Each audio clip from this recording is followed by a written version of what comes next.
Yes ready. Marathi लघुलेखन 80 शब्द प्रति minute. Start.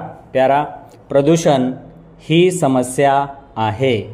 हे दिवसेंदिवस वाढतच आहे।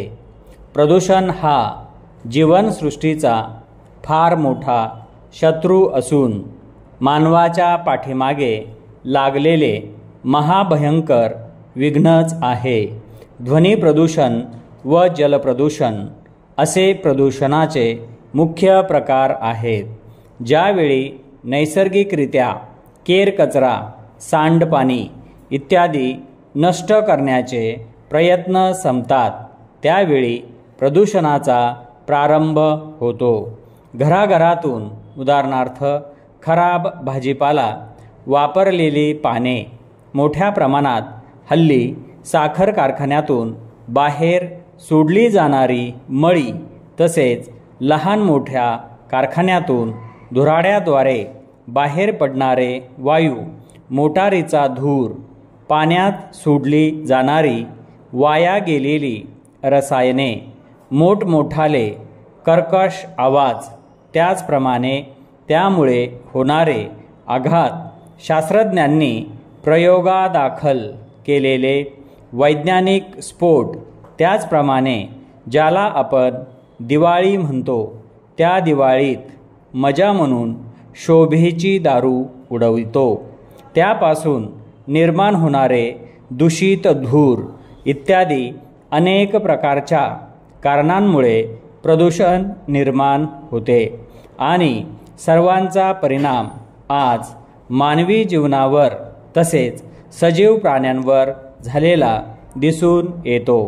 औद्योगिकीकरणामुळे वायू प्रदूषणाची झपाट्याने वाढ होत असून ते धोक्याची सीमा ओलांडून जात आहे।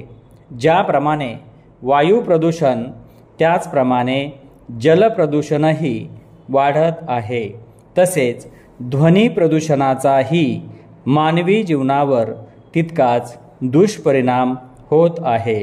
प्रदूषणामुळे केवळ मानव प्राणी आणि वनस्पती यांचीच हानी होते असे नाही, तर त्याबरोबरच माती, पाणी व वातावरणही दूषित होते। प्रदूषण म्हणजे एक महाभयंकर शापच होय। कोणत्या ना कोणत्या प्रकारच्या वायू प्रदूषणाचा परिणाम म्हणून आजारी पडलेल्यांची संख्या रुग्णालयात वगैरे मोठी आढळते। प्रदूषणाच्या समस्येवर अत्यंत प्रभावकारी उपाय म्हणजे झाडे झुडपे, विशेषतः वने प्रदूषण नियंत्रणाच्या बाबतीत मानवाला मोठ्या प्रमाणावर सहाय्यभूत होत आहे। या बाबतीत वृक्षांचा आपल्याला उपयोग होतो। वृक्षांमुळे ध्वनीला अडथळा निर्माण होतो आणि त्याची तीव्रता बऱ्याच प्रमाणात कमी होते।